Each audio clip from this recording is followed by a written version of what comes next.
안녕하세요. 오늘은 굉장히 힘든 이야기를 하려고 합니다. 레위인의 첩 이야기입니다. 요즘도 가끔 사람을 죽여서 토막을 내고 그거를 비닐봉투에 같은 데 넣어가지고 쓰레기통이나 장롱 속에 혹은 뭐 강에 또 숲 속에 버린 일, 이런 일들이 가끔 신문에 보도되곤 합니다. 너무 끔찍한 일이어서 사람들이 어떻게 그런 짓을 할 수가 있을까 하고 정말 놀랍기만 한데, 사실은 이런 일이 자주 일어납니다. 특히 여자, 노인, 어린애들이 그 피해 대상이죠. 근데 이런 일들이 현재에만 일어나는 게 아니고요, 성서에도 나옵니다. 이 이야기는 너무 폭력적이고 너무 잔인하고 너무 화가 나기 때문에 사실 다루기가 저도 참 힘듭니다. 여러분들이 들으실 때 참으로 분개하실 것 같습니다. 그래도 이 이야기가 우리들의 모습을 비춰주는 정말 거울 같은 이야기라는 차원이 있습니다. 그래서 저는 이 이야기를 폭력적임에도 불구하고 여러분들과 함께 다뤄보려고 합니다. 이런 잔인한 이야기 속에 들어있는 하나님의 보화는 무엇일까? 우리가 찾을 수 있을까? 참으로 심각한 질문입니다. 삼손의 시대가 이제 지나고 얼마 지나지 않았습니다. 그런데 그때까지 아직 이스라엘에는 왕이 없고요, 사람들이 각자 자기 좋을 대로 행했다, 이렇게 돼 있거든요. 다시 말하면 혼란의 시기였습니다. 그때 이제 에브라임 산지에 살던 한 레위인이 그 베들레헴에서 온 그 첩을 하나 가지고 있었는데, 첩을 취했는데 그 첩이 남편과 싸우고, 이게 이제 참 어려운 얘기인데요, 그 개역에는 행음했다라고 되어 있습니다. 근데 그 다른 번역에는 전부 히브리어 사본이나 다른 고대 사본에는 다투고라고 되어 있습니다. 행음했다는 건 말이 맞질 않아요. 그 첩이 행음했다는 건 있을 수 없는 일이고요. 하여간 뜻이 맞질 않아요. 그래서 모든 그 사람, 다는 아니고요, 많은 사람들이 그 남편과 다투고 이렇게 이제 해석을 합니다. 그래서 저도 남편과 다투고 친정으로 돌아갔습니다. 그래서 남편이 친정에 가서 그 여인에게 다시, 아주 첩이죠, 다정하게 대해주고 같이 가자, 그렇게 이제 회유를 합니다. 그래서 장인이 아주 기뻐했다, 그런 보도가 있어요. 그러니까 그 장인이 화가 나서 돌아온 첩 때문에 많이 골치가 아팠었던 것 같습니다. 그래서 이제 장인이 사위를 잘 대접하고 오랫동안 같이 있자고, 그래서 이제 그 유숙을 했어요. 그러다 이제 떠나게 됐습니다. 그래서 길을 떠나서 이제 멀죠. 그 베들레헴에서 그 에브라임 산지까지는 꽤 멉니다. 그래서 중간에 기브아라는 이제 베냐민 지파에 속하는 도시에 가서 하룻밤을 유숙할 수밖에 없었습니다. 그래서 유숙할 곳을 찾는데 이방인이라고 아무도 받아주질 않는 거예요. 그래서 이제 어떡할까 하고 있는데 한 노인이 밭에서 일하다 돌아오다가 이 사람들을 만납니다. 근데 우연히도 이 노인도 원래 출신이 에브라임 출신이에요. 그래가지고 지금 기브야에서 살고 있지만 에브라임 사람이니까 굉장히 동양인을 만나서 반가워합니다. 그래서 우리 집에서 먹고 머물러라, 그러면서 이제 자고 가도록 권합니다.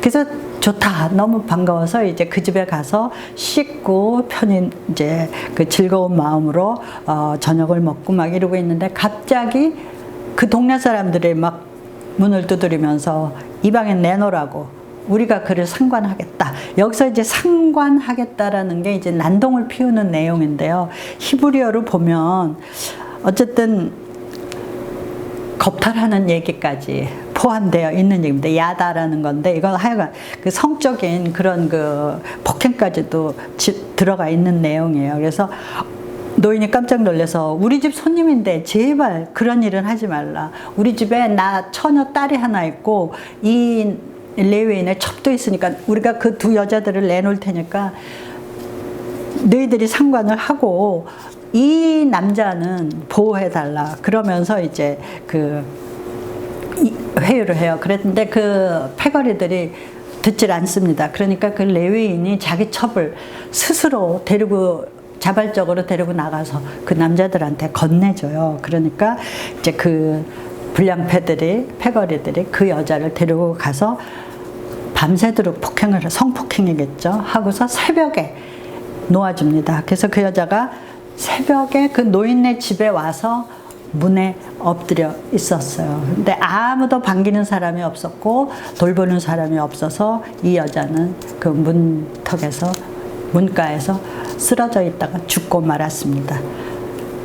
그 레위인은 자기 첩이 돌아왔는지도 모르고 뭐 관심도 없었는지 아침에 이제 가자 그러고 나왔는데 보니까 자기 첩이 쓰러져 있는데 죽어 있는 거예요. 그러니까 이 레위인이 그 나귀에다가 그 시체를 싣고 집으로 가요. 그러면서 집에 오자마자 이 시체를 12토막을 냅니다. 그러면서 각 지파에게 하나씩 보내요. 원래 이런 일이 있습니다. 그래서 자기가 굉장히 억울한 일을 당했을 때 복수해달라고 이제 이렇게 그 사인을 보낼 때 짐승을 토막냅니다. 그래서 나한테 이런 일을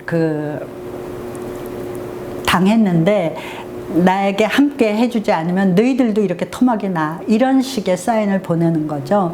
근데 이 레위인은 지금은 자기 첩을 토막낸 거예요. 자기 첩을 짐승으로 생각한 건지 어쨌든 너무 끔찍한 일을 한 겁니다. 이 복수전에 가담하지 않으면 이렇게 너희들도 토막난다 라는 시위 행동을 한 거죠. 이 남자는 12토막을 낸 그 첩에 시신을 보냈잖아요. 이거를 본 이스라엘 자손들이 우리가 에집트 땅에서 나온 날부터 오늘날까지 이런 일은 행치도 아니하였을 뿐만 아니라 보지도 못했다 하고 깜짝 놀래요. 그러면서 우리가 상의해 보겠다 이렇게 합니다. 상의해 본다는 건 이제 12지파가 모여서 어떻게 대응할 것인가를 이제 의논하겠다 그거죠. 그때는 이제 12지파들이 동맹을 이뤄서 살고 있을 때니까요. 그래서 미스바에 모여서 상의를 했어요. 그러면서 기브아 사람들이 이렇게 나쁜 짓을 했다고 이 레위인이 막 연설을 하죠. 그러면서 좀 과장해서 합니다. 날 죽이려고 그랬다. 막 그래요. 그러니까 이스라엘 지파들이 논의를 한 끝에 그러면 우리 제비 뽑아서 군대도 결성하고 양식도 예비해서 기브아를 처벌하자. 이렇게 이제 결정합니다. 그리고 벤자민 지파에게 그 기브아에서 나쁜 짓 했던 사람들을 내놔라. 우리가 그들을 벌하겠다. 이래요. 그런데 이제 베냐민 사람들이 뭐 여자 하나 죽었다고 뭐 우리 지파 사람들을 내놓을 줄 알아? 그러면서 안 내놓겠다는 거예요. 베냐민 지파 사람들이 이를 거절합니다. 그래서 전쟁이 시작이 되는 거예요. 다시 말하자면 이스라엘 지파끼리의 싸움이 벌어지는 겁니다. 베냐민 지파 사람들이 자기 지파 사람이라고 몇 명의 불량패를 보호하려고 했기 때문에 이스라엘 자손들이 서로 칼 들고 싸우는 비극이 벌어진 거죠. 이스라엘 사람들은 이제 법궤가 있었던 그 성소에 가가지고 야훼께 물었어요. 우리 싸울까요, 말까요? 근데 이제 싸우라는 신탁이 나옵니다. 그래서 야훼 하나님이 이제 싸우라고 했으니까 싸우자. 그래서 베냐민 지파 한 지파를 놓고 10지파죠. 레위 지파 빼면. 그래가지고 이제 싸움을 했어요. 그래서 첫날, 둘째 날은 베냐민이 이기는 것처럼 보였어요. 근데 사흘째 되는 날에 이제 그 야훼 하나님이 이스라엘 자손의 편을 들으셨다. 그렇게 돼가지고 베냐민 지파 사람들이 거의 다 멸절당했습니다. 600명만 살아남았어요. 그리고 여자나 어린애는 다 죽었습니다. 그래서 보니까 이스라엘 사람들이 보니까 큰일 났거든. 600명 남자만 있으면 그 지파는 없어지는 거예요. 그러니까 이거 큰일 났다. 여자들을 보내줘야 되겠는데 저거 어떡하지? 그러면서 자기네들은 절대로 딸들을 베냐민 지파에게 주지 않겠다고 결정을 했었기 때문에 이제 딴 동네에서 여자들을 납치해 와요. 그래서 길라디 야베스에서 400명, 그 다음에 실로에 가서 200명 처녀들을 납치해 옵니다. 그래가지고 그 600명의 베냐민 지파에 남아있는 남자들에게 줬어요. 이제 이것이 이 얘기의 전말입니다. 이 얘기를 정리해 보면 이제 낯선 사람들이 기브에 와서 그 머무는 그 레위인을 내놓으라고 난동을 폈죠. 그러다가 레위인의 첩이 이제 그 희생물이 돼가지고 집단 폭행 당하는 거 그랬는데 그 이후에 레위인이 이 여인을 12토막 내는 일, 그 다음에는 이제 지파동맹에서 의논한 결과 베냐민 너희들이 잘못했으니 그 잘못한 패거리를 내놔라. 그런데 베냐민이 거절을 합니다. 그래서 이제 전면전이 벌어지게 되죠. 그 결과 이제 네 번째로 그 600명의 남자만 남게 돼요. 애들, 여자가 다 죽어서. 그래서 베냐민 지파가 없어지면 안 되니까 이 이스라엘 자손들이 하나님을 이제 원망하면서 자기네들이 그 야베스 길르앗에서 400명, 그 다음에 실로에서 야외 축제에 참석했던 처녀들 200명을 데려다가 베냐민 지파 남자들에게 줬다. 이런 얘기거든요. 그 다음에 이제 제가 제일 중요하게 생각하는 거는 이제 5번째 잘못인데, 이스라엘 자손들이 이런 이제 잘못들을 다 해놓고는 마지막에는 야훼 하나님을 원망하는 거예요. 어떻게 이런 일을 일어나게 두셨습니까? 어떻게 한 지파가 멸절되는 것을 허락하셨습니까? 그러면서 하나님을 원망해요. 왜 안 막아주셨어요? 그러니까 제가 보기에는 이게 다 인간들의 태도죠. 자기네들이 복수심과 자만심에 이끌려서 전쟁을 벌려놓고 이걸 막아주지 않은 하나님을 원망하는 거, 이것이 이제 우리들의 일반적인 태도죠. 전쟁이 치열해지고 베냐민이 진멸하게 되자 어떻게 이러냐고 원망하면서 자기네들 반성은 안 하고, 아까 제가 열거한 죄들 그런 거는 전혀 반성이 없고 하나님만 원망하고 탓을 하는 거죠. 왜 이런 참혹한 전쟁을 안 막으셨어요?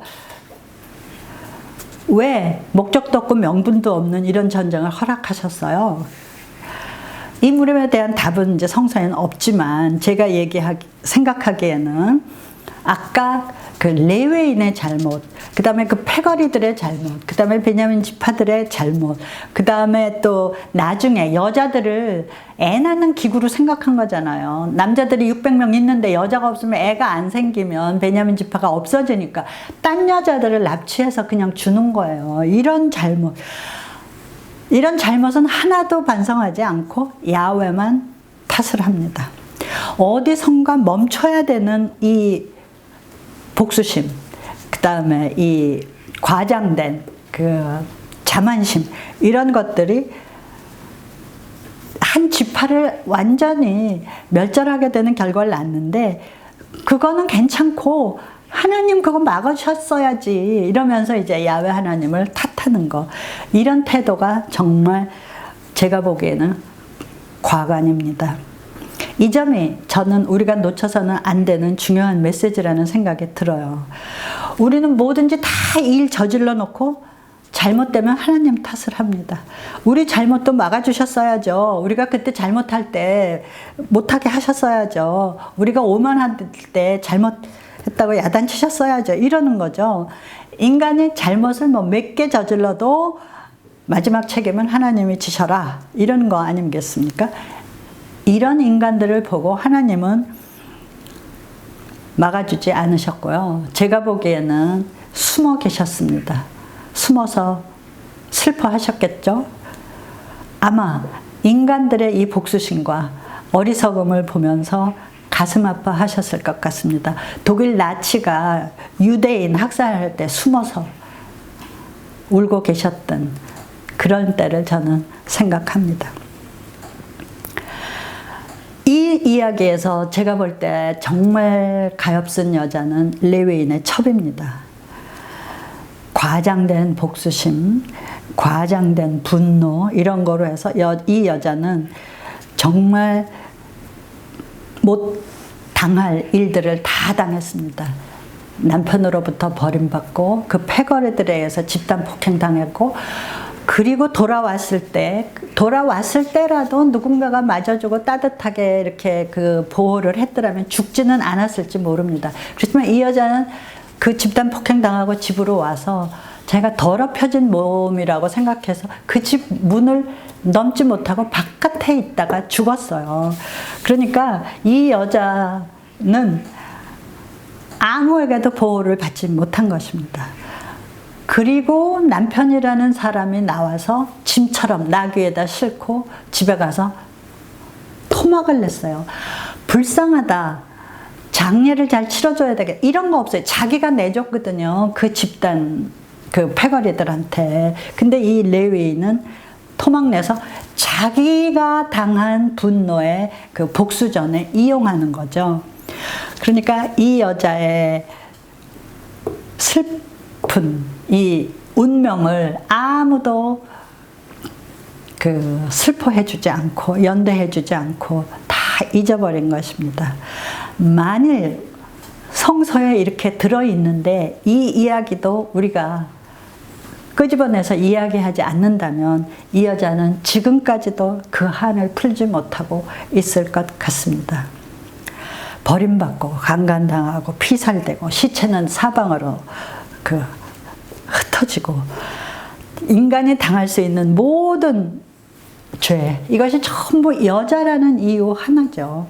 그리고 이 여자는 정말 그 성폭행의 완벽한 희생물입니다. 저는 이 이야기가 너무 잔인하고 끔찍한데 한 가지 그래도 위로를 받는다면 이 이야기를 전하는 사람들이 우리들한테 인간들이 지 맘대로 살고 있었던 아주 형편없는 시대의 이야기라고 전하고 있다는 것입니다. 그때 이스라엘에 왕이 없어서 사람들이 지 마음대로 행했다. 이제 사사기 21장 25절이거든요. 그러니까 이것이 남성들이 여자를 완전히 애 낳는 기구로 생각하고 물건으로 생각하고 여자를 사람으로 생각하지 않았던 이 이야기를 이 우리들한테 전해준 이 사람도 이게 정말 끔찍한 일이라는 것을 잘 알고 인간이 벌릴 수 있는 마지막 행태라는 것도 알고 있었던 것으로 저는 해석이 돼요. 그거 하나가 저에게는 위안이 됩니다. 그 다음에 또 하나는 인간들이 모든 잘못은 저지르면서 입으로만 하나님 찾을 때 하나님이 이를 조용히 지켜보시기만 했다는 사실도 이 이야기에서는 고발되고 있다고 저는 봅니다. 이제 제가 여기서 한 가지 던지고 싶은 질문은 이제 왕이 없어서 사사시대이기 때문에 사람들이 자기 마음대로 행해서 이런 일이 일어났다고 이제 얘기가 되고 있는데, 그렇다면 왕국 시대, 왕이 이제 생긴 다음에는 이스라엘의 정의감과 질서를 회복했을까요? 이제 그런 얘기들이 앞으로 전개될 텐데요. 지금 현대에도 이런 그 토막나는 일들이 벌어지는 거 보면 그렇게 쉽게 이런 일들이 그쳐지는 것 같지는 않습니다. 그래서 우리 주변에 지금도 여성을 경시하고 유흥업소에 넘기고 사진 찍어서 N번방에 올리고 또 무슨 뭐 이런저런 그 버닝썬 사건이니 뭐 여성을 놀이개로만 그 취급하는 사건들이 너무 많지 않습니까? 저는 이 일이 언제 끝날런지 우리가 자꾸 얘기함으로써 이런 구조가 좀 바뀔 수 있을까, 바뀌어야 되지 않을까. 저는 이 레위인의 첩의 이야기가 우리에게 호소하고 있다고 생각합니다. 그래서 삼손과 데릴라 이야기에서와 마찬가지로 여성을 경시하는 우리의 태도를 이 이야기들이 고발하고 있다고 생각을 합니다. 우리들 모두 반성해야 될 것 같습니다. 감사합니다.